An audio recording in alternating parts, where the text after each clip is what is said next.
de nos jours, tout le monde ne parle que de Charlie Kirk, mais laissez-moi vous dire quelque chose que peu de gens réalisent. La plupart n'ont aucune idée de ce qu'il répète. Il voit sur scène un gars en costume, criant des phrases grandiloquentes, provoquant des réactions, et il pense « Waouh, quelle puissance! Quelle rébellion! Quel courage !» Mais ce n'est rien de tout cela. C'est du théâtre pur. C'est un acte. Charlie Kirk maîtrise l'art de dire des choses qui semblent suffisamment radicales pour devenir virales, mais suffisamment creuses pour ne rien changer. Il a joué le rôle du rebelle contestataire tout en restant bien connecté au système même qu'il prétendait combattre. Et c'est précisément pour cela que les gens l'idolâtrent, il offre l'illusion de la résistance sans exiger le prix d'une véritable lutte. Ne vous méprenez pas. Je respecte quiconque conteste le consensus. Je respecte le courage. Mais le courage sans sagesse n'est rien d'autre que du bruit. Et Charlie Kirk est le maître du bruit. Il tient des discours incendiaires, pointe du doigt, critique sans cesse, mais ne propose aucune solution. Son programme est une pure colère, et une colère sans direction ne fait que se réduire en cendres. Ce n'est pas la force. C'est une faiblesse déguisée. Il faut comprendre une chose, Charlie Kirk ne représente pas la vérité. Il vend une performance de vérité. Pas un leader. C'est un artiste de scène. Et dans un monde en proie au mensonge et à la corruption, les artistes ne nous sauveront pas. Le cas de Charlie Kirk constitue une étude fascinante de la politique moderne. À première vue, il ressemble à un rebelle. Il monte sur scène, désigne ses ennemis à la gauche, les universités, Hollywood et attaque avec tout. Le public applaudit, pense, enfin quelqu'un dit ce qu'il faut dire. Mais c'est là que réside le problème. La rébellion sans substance n'est qu'un divertissement. Et c'est exactement ce que Charlie a vendu, du divertissement politique.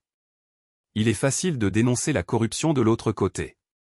C'est facile de ridiculiser, d'exagérer, de provoquer. Mais si vous ne proposez pas un véritable chemin, quelque chose que les gens peuvent suivre, cela devient juste un autre bruit dans le système. Charlie a joué ce rôle de façon magistrale.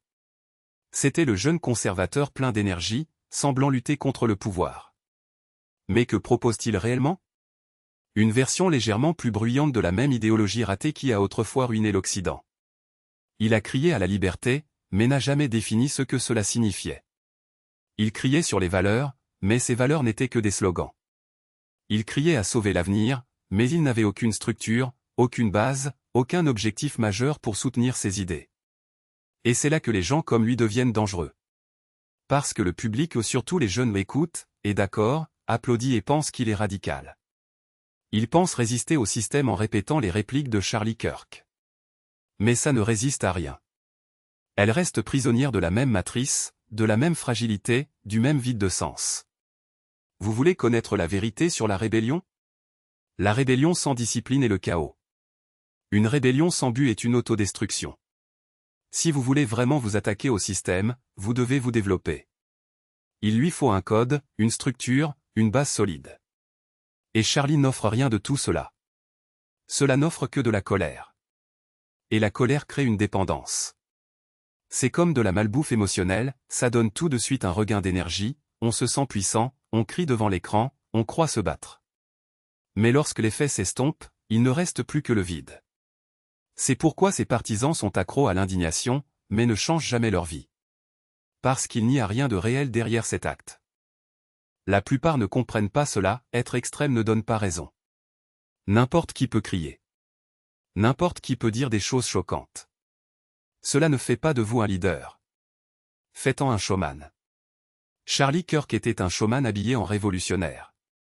Et dans mon livre, c'est de la faiblesse. Parce que les vrais rebelles ne crient pas au like. Ils construisent des vies qui effraient le système. Maintenant, soyons sérieux sur ce que Charlie Kirk représentait réellement. C'est une chose de se dire rebelle, de monter sur scène, de désigner ses ennemis et d'enflammer la foule. Une autre consiste à analyser ce qu'il a réellement proposé. Et ce que nous voyons est un enchevêtrement de contradictions. Un gars qui voulait être un sauveur, mais qui ne savait même pas ce qu'il sauvait. Charlie adorait parler de liberté. Libéré de ceci, libéré de cela. Liberté d'expression, liberté du contrôle du gouvernement. C'est magnifique, n'est-ce pas? Qui ne veut pas de liberté? Mais démontons ce mot pendant une seconde. La liberté est l'un de ces termes que les politiciens utilisent parce qu'ils semblent nobles, mais dans la pratique, ils ne veulent rien dire. Liberté de faire quoi? La liberté de vivre, comment? La liberté sans structure et l'anarchie. C'est là que la liberté de Charlie s'effondre, car il ne l'a jamais définie. Il a juste crié le mot. Dans sa version, un homme est libre de perdre sa vie à se saouler chaque week-end.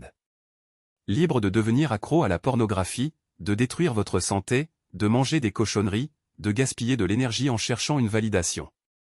Gratuit pour tout cela. Mais où mène cette liberté? Directement à la faiblesse, à la dépression, à l'esclavage de ses propres désirs. Ce n'est pas la liberté. C'est de l'esclavage enveloppé de feux d'artifice et de slogans. Et c'est pourquoi la rébellion de Charlie n'était pas réelle. Il a crié contre le contrôle du gouvernement, mais il n'a jamais crié contre les véritables chaînes qui lient les hommes, les vices, le manque de discipline, les familles détruites, les vies vides. Il n'en parlait pas parce que s'il le faisait, il devrait admettre que la liberté, et la façon dont il prêchait, était le problème. Autre contradiction, Charlie a parlé de tradition, de valeurs, de sauver l'Amérique. J'ai adoré cette phrase, sauver l'Amérique. Mais comment pouvons-nous sauver un pays qui glorifie les mêmes choses qui le détruisent? Il a parlé du mariage et des valeurs familiales. Mais avez-vous déjà attiré l'attention sur la culture de la luxure et de la dégénérescence qui rend impossible les familles fortes? Non, parce que je voulais vendre un conservatisme qui paraissait audacieux, mais qui ne touchait pas au cœur du problème. Il a combattu les symptômes tout en ignorant la maladie. C'est comme crier pour sauver une maison alors que les fondations sont déjà en train de pourrir. On ne peut pas sauver une maison avec des discours. Sauvez-vous en reconstruisant les fondations. Et c'est là que Charlie échoue encore. Sa philosophie ne reposait que sur des slogans. Sans un objectif supérieur, sans code, sans quelque chose de divin pour ancrer vos valeurs, vous pouvez crier toute la journée pour sauver le pays et cela ne fait aucune différence. Je vais donner un exemple. Charlie a dit que les universités endoctrinent les jeunes, que la gauche impose des programmes, qu'Hollywood corrompt la culture. Il n'avait pas tort, ces choses existent. Mais alors? Quelle était la solution autre que réagir ou croire? Est-ce que vous construisez cela? Il ne s'agit pas de discours incendiaires ou de même Internet. Ce n'est pas dans l'illusion qu'il suffit d'être libre pour que tout se résolve. Vous construisez avec du sang, de la sueur et en obéissant à quelque chose de plus grand que vous. Avec un code qui ne négocie pas, qui ne se plie pas aux modes actuels, qui n'accepte pas les excuses. Charlie Kirk défend l'idée selon laquelle la liberté est une fin en soi, mais la liberté sans but n'est qu'une autre forme d'esclavage. Esclavage de l'ego, de la dépendance, de l'immédiateté. L'esclavage du chaos qu'il prétend combattre. Et le plus ironique? Il ne comprend même pas ce qu'il vend. Lorsqu'il parle de « valeurs conservatrices », il pense à des impôts bas et à des armes gratuites, comme si cela suffisait à soutenir une civilisation. Mais une nation ne peut pas être soutenue par des politiques économiques ou des slogans de campagne. Il est soutenu par des hommes qui savent ce qu'est l'honneur, des femmes qui comprennent le pouvoir de la maternité et des enfants qui grandissent en sachant qu'il y a des choses pour lesquelles il vaut la peine de mourir. Cela ne peut pas être enseigné sur un podcast. Cela se vit. Charlie Kirk n'a pas de réponse à donner à son père qui travaille 80 heures par semaine pour payer une maison qu'il ne voit jamais, car la culture de consommation dit que le succès consiste à avoir plus et non à être plus. Il n'a pas de réponse pour la mère qui abandonne ses enfants pour se réaliser sur le marché du travail, car la société dit que l'épanouissement consiste à avoir un poste et non une famille. Il n'a pas de réponse au jeune homme qui passe la nuit à jouer à des jeux vidéo parce qu'il ne connaît pas sa place dans le monde, parce que personne ne lui a jamais dit que sa vie avait un autre but que d'être heureux. Et pourquoi n'a-t-il pas de réponse? Parce que les réponses ne se trouvent pas dans les débats politiques. Ils sont dans un mode de vie. L'islam ne demande pas si vous êtes heureux. L'islam demande si vous faites votre devoir. L'islam ne dit pas « soyez libre », il dit « soyez responsable ». L'islam ne propose pas un menu d'options vous permettant de choisir ce qui vous fait du bien aujourd'hui. L'islam offre une voie, et cette voie n'est pas facile, mais elle est claire. Et c'est pourquoi ça marche. Parce que lorsque vous savez exactement ce que l'on attend de vous, lorsque vous savez que vos actes ont de réelles conséquences, lorsque vous savez que votre vie n'est pas seulement la vôtre mais qu'elle fait partie de quelque chose de plus grand, vous devenez plus fort. Tu deviens un homme. Charlie Kirk ne comprend pas cela. Il pense que la force vient du fait de crier plus fort, d'avoir plus de partisans, de gagner plus d'argent grâce à l'indignation des autres. Mais la vraie force vient du silence. Cela vient du fait de se réveiller avant l'aube pour prier. Cela vient du jeûne lorsque votre corps demande de la nourriture. Cela vient du fait de traiter votre femme avec respect même lorsqu'elle ne le mérite pas, parce que vous l'avez juré devant Dieu. Cela vient du fait de discipliner vos enfants non pas en criant, mais en donnant l'exemple. Cela vient du fait de savoir qu'en fin de compte, vous serez jugé sur quelque chose de plus grand que les likes et les retweets. Et c'est là que son hypocrisie devient la plus évidente. Charlie parle de « sauver l'Occident », mais l'Occident qu'il défend est celui-là même qui a produit la décadence qu'il critique. Il veut restaurer une Amérique qui n'a jamais existé, un fantasme de liberté sans conséquence, de droit sans devoir, d'individualisme sans communauté. Il ne veut pas changer le système. Il veut que le système continue de fonctionner, juste sous le contrôle de lui. Car au fond, Charlie Kirk n'est pas un révolutionnaire. Il est un produit du système. Un homme qui a appris à monétiser sa colère, mais qui ne sait pas quoi en faire à part la vendre. Pendant ce temps, le monde réel continue de s'effondrer. Les familles se séparent. Les hommes se perdent dans les addictions. Les femmes se noient dans la solitude. Les enfants grandissent sans but. Et Charlie Kirk? Il reste sur scène, criant que tout est perdu, tout en vendant l'illusion qu'il lui suffit de se réveiller pour que tout soit résolu. Mais se réveiller ne suffit pas. Vous avez besoin d'un chemin. Vous avez besoin d'un but. Vous avez besoin de quelque chose qui ne se plie pas, qui ne négocie pas, qui ne se vend pas. Et c'est pourquoi, en fin de compte, Charlie Kirk n'est qu'un autre symptôme du problème qu'il prétend combattre. Il est le reflet d'une culture qui a perdu son sens, qui confond liberté et anarchie, force et cri, leadership et autopromotion. Il n'est pas la solution. Il fait partie du bruit.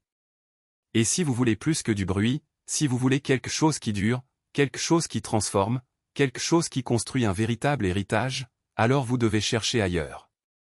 Car en fin de compte, ce que propose Charlie Kirk, ce n'est pas la liberté. C'est juste une autre prison. Un constructeur cherche des résultats. Il plante des arbres dont il ne bénéficiera jamais de l'ombre. Il construit des murs qui résisteront à des siècles de tempêtes. Il forge des épées non pas pour les brandir sur scène, mais pour les remettre à ses enfants lorsque survient la bataille. Charlie Kirk est un artiste parce que sa scène est Twitter, son public est constitué d'indignés en service et son héritage se mesure en likes, pas en vie changée. Cela ne construit rien, cela prend juste de la place. Et l'espace occupé sans but n'est qu'une autre sorte de ruine. Le problème n'est pas qu'il se trompe sur tout. Le problème est qu'il a raison sur de mauvaises choses. Il parle de liberté, mais oublie que la liberté sans direction n'est que le droit de se perdre. Il crie contre le chaos, mais ne propose pas d'antidote, l'ordre.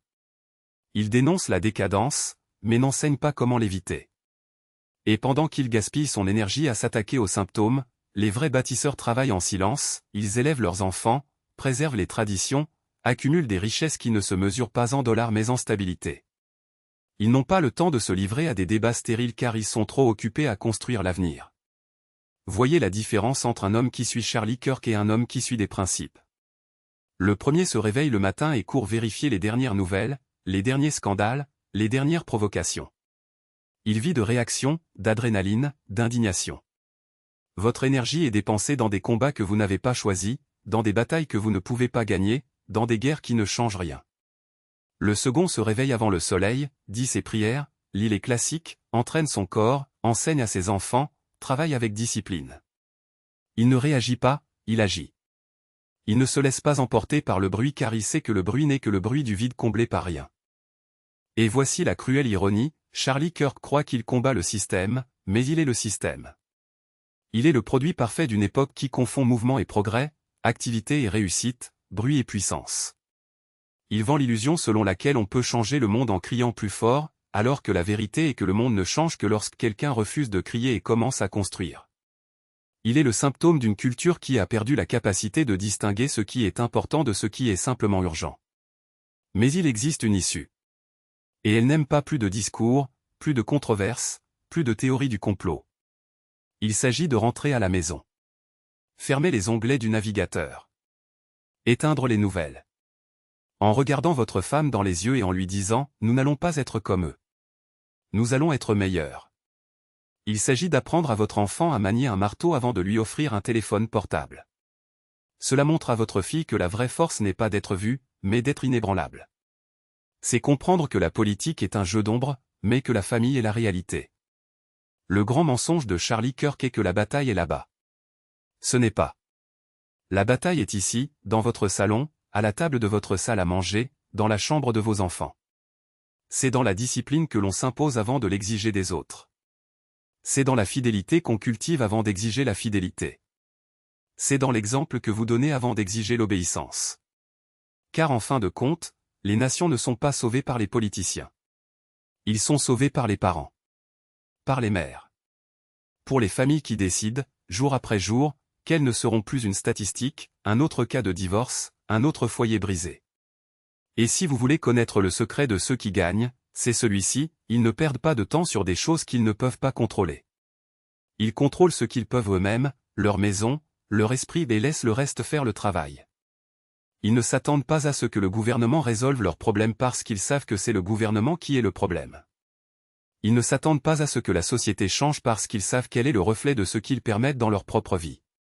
Ils ne crient pas à la liberté parce qu'ils sont déjà libres du besoin d'approbation, libres de la tyrannie des opinions des autres, libres de la peur de l'avenir. Voici donc le défi, arrêtez de regarder la vie de Charlie Kirk. Arrêtez d'alimenter votre colère. Arrêtez de vivre comme si le prochain tweet allait changer quelque chose. Au lieu de cela, levez-vous. Allez au miroir.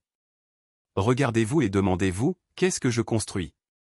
Si la réponse n'est pas quelque chose qui durera au-delà de vous, alors vous ne faites que faire du bruit. Et le bruit, aussi fort soit-il, ne permet jamais de gagner une guerre. Il n'a jamais construit de civilisation.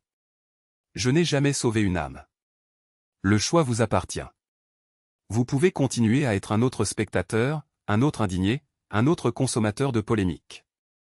Ou encore l'homme qui décide, aujourd'hui, que sa vie ne sera plus un spectacle. Que votre famille ne sera plus une statistique. Que votre héritage ne se mesurera pas en likes, mais en vie que vous avez transformée. La porte est ouverte. Le chemin est clair. La question est, avez-vous le courage de le monter? La véritable force ne réside pas dans le nombre de fois où vous répétez une idée, mais dans le nombre de vies que vous changez lorsque vous la dites. Il ne s'agit pas du nombre de personnes qui vous suivent, mais du nombre de personnes qui vous suivent parce que vous les avez guidées vers quelque chose de plus grand. L'interprète vit d'applaudissements, le bâtisseur, de résultats. On remplit les stades de mots, l'autre, remplit l'avenir d'œuvres. Et entre les deux, il n'y a pas de concurrence, il n'y a qu'un seul choix. Vous pouvez passer toute votre vie à crier sur ce qui ne va pas, ou vous pouvez retrousser vos manches et réparer le problème. Vous pouvez perdre vos journées à vous disputer en ligne ou investir votre temps dans quelque chose qui vous survivra. La différence ne réside pas dans le volume de votre voix, mais dans la solidité de ce que vous laissez derrière vous. Un homme qui construit n'a pas besoin de validation externe, il connaît la valeur de ce qu'il construit. Un homme qui se contente de jouer ne construit rien, car il est trop occupé à chercher des applaudissements pour se rendre compte que la scène est vide. La discipline n'est pas une prison, c'est la clé qui ouvre toutes les portes. Lorsque vous vous réveillez avant le soleil, ce n'est pas pour vous punir, c'est pour prouver que vous êtes plus fort que la paresse. Lorsque vous économisez au lieu de dépenser, ce n'est pas par mesquinerie, c'est parce que vous comprenez que le véritable pouvoir est aux commandes. Lorsque vous entraînez votre corps, ce n'est pas par vanité, c'est pour vous assurer que lorsque la vie exige de la force, vous n'échouerez pas. Et quand vous apprenez à vos enfants à être responsables, ce n'est pas pour les étouffer, c'est pour qu'ils ne dépendent jamais de personne, encore moins d'un système qui veut qu'ils soient faibles. La foi n'est pas un accessoire, c'est le fondement. Il ne s'agit pas de dogme ou de rituel, il s'agit de savoir qu'il existe quelque chose de plus grand que vous et que votre vie n'aura de poids que si elle est alignée sur cela. Un homme sans foi est comme un bateau sans ancre, il peut naviguer, mais il ne saura jamais où il va. La foi ne vous rend pas faible, elle vous donne le courage d'être fort lorsque tout le monde autour de vous abandonne. Cela ne vous isole pas, cela vous relie à une lignée d'hommes qui, au fil des siècles, ont bâti des empires, défendu des familles et laissé des marques que le temps ne peut effacer. Le système ne veut pas que vous pensiez de cette façon. Il veut que vous soyez spectateur, consommateur, esclave des distractions. Il profite de votre indignation, de votre dépendance, de votre manque de but. Mais vous n'avez pas besoin d'être une autre pièce dans ce jeu. Vous pouvez choisir d'être l'homme qui dit « ça suffit ». L'homme qui se réveille et décide qu'à partir d'aujourd'hui, sa vie ne se mesurera plus en likes, mais en héritage. L'homme qui comprend que la vraie liberté ne consiste pas à faire ce que l'on veut, mais à avoir le pouvoir de faire ce que l'on doit. Et ne vous y trompez pas, les constructeurs ne naissent pas prêts. Elles se forgent dans la vie de tous les jours, dans la répétition des bonnes habitudes, dans le refus constant des tentations faciles. Ils tombent, se relèvent, apprennent et avancent. Ils n'ont pas de temps pour les artistes, parce qu'ils sont trop occupés à construire quelque chose qui en vaut la peine.